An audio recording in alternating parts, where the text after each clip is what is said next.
Hey everybody, this is All the Things here with another book review, and today we are going to look at Advice for the Young Investigator. This book is by Santiago Ramon y Cajal. Hopefully I'm pronouncing that correctly. I'm probably not, but this book is basically what the title says. It's advice for people who want to be investigators, or when you read the book, it's more scientific researchers. And even if you're not trying to be a scientific researcher, I think this book does apply very well to anybody that's trying to learn stuff over a long period of time, or anybody that's in the research field, period, not necessarily scientific research. I would say this book is divided into two main sections. The first section is what you can do to be a great researcher, I would say, and then the second section is basically what a lot of people do that keep them from being great researchers. There's some other stuff in the book, but I would say those are the two main parts. And the first part, what you can do to be a great researcher, I'd say is a good section on outlining the basics of what to do in order to be like really top-notch. And it's very just plain and simple. Do things that add value. Don't do things that are really flashy. Don't try to cut corners. Be diligent. Do the work that you're supposed to, and become an expert in all the methods of production.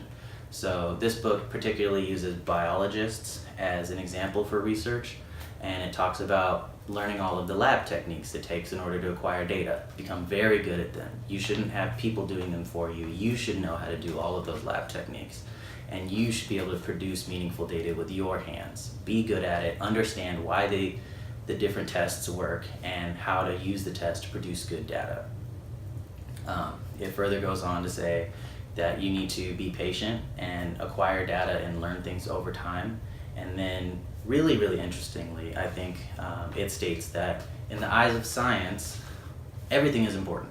There's not one thing that's more important than the other thing. That's something that humans do.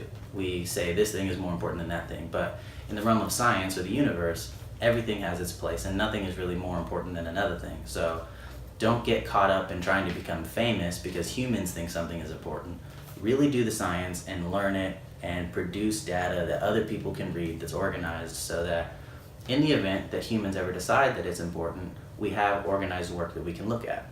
Sometimes you become famous 20 minutes after you make a discovery, and sometimes you're dead for 500 years before somebody thinks something is important. But that doesn't mean that a certain piece of knowledge is not important. So the second part of this book is kind of the flip side of the first part. The first part talks about what you can do to be a really good investigator, and the second part talks about what a lot of people over time do that really keeps them from being a good investigator. And so it talks about a couple of different types of people in the scientific community, and that things that they do that kind of keep them from being great researchers. I'll give you an example. It talks about some archetype called the theorist, and the theorist is a person who just comes up with ideas all day but never really vets them out. They just say, oh, this is really great, this is beautiful, and they get caught up in the beauty of the design of the hypothetical situations they create, but they never go into the lab and test it and see if it's true or talk to other people or write papers. And so they just come up with all these really fluffy theories that really never go anywhere, and so their career really never goes anywhere because all they have is a bunch of made-up notions that continue to get more complex because they think that beauty lies in complexity. And so it gives a couple of examples of people that have kind of pitfalls or tragic flaws that lead them into not really producing anything that's great. And so for the two main parts of this book, I think they're really good as inspiration or as a like kind of a thought experiment for people to say, okay, so this is some stuff that you can do that help you to be a really good researcher or to create really good data, to look at stuff really objectively and understand things. And then here's what a lot of people do that really doesn't help them and really doesn't make them really stand out.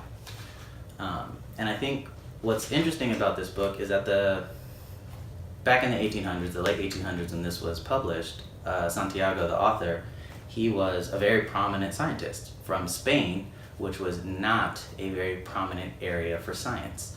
And this book was kind of a way to tell other Spaniards, hey, like, we got to do some science, and we got to we got to kind of get up there and become a major power in science. Like everybody else in Europe is doing it, why can't we do it? And so Santiago, very late in his career, he wrote this book, and it is kind of his experience over time, seeing different people and seeing what causes somebody to be a good scientist, what causes somebody to be a bad scientist, and not necessarily a bad scientist, but to not produce value and have a career that's not especially spectacular.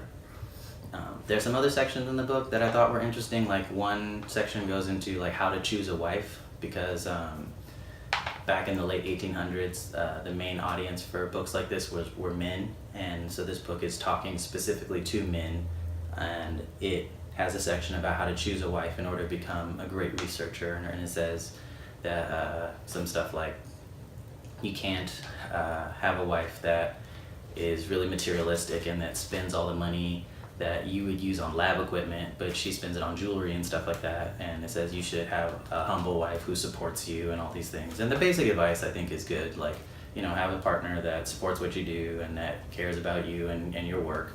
But it words it a little bit archaically in terms of today's social standards. So I think if you're reading this book, take it with a grain of salt. Realize that it was written like 100 years ago plus, and don't get too up in arms about it. But there is some stuff like that, but I don't really think it's that bad.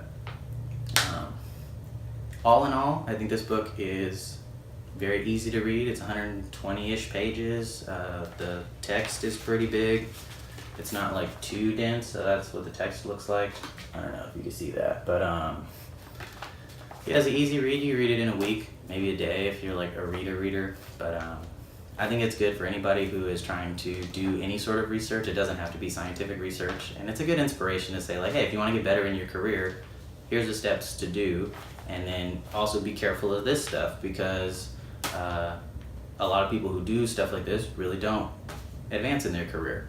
So I would say Advice for the Young Investigator by Santiago Ramon y Cajal. Pretty good book. I think it's like $10-15 or something like that.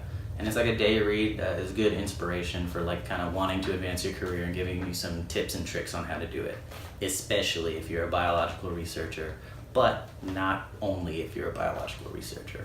I myself am a mechanical engineer, and I think this had a lot of applicable insights to my career, even though I am not a scientific researcher. Anyways, I think this is a good book. If you have some time, pick it up. If not, don't, but I like it, so there it is.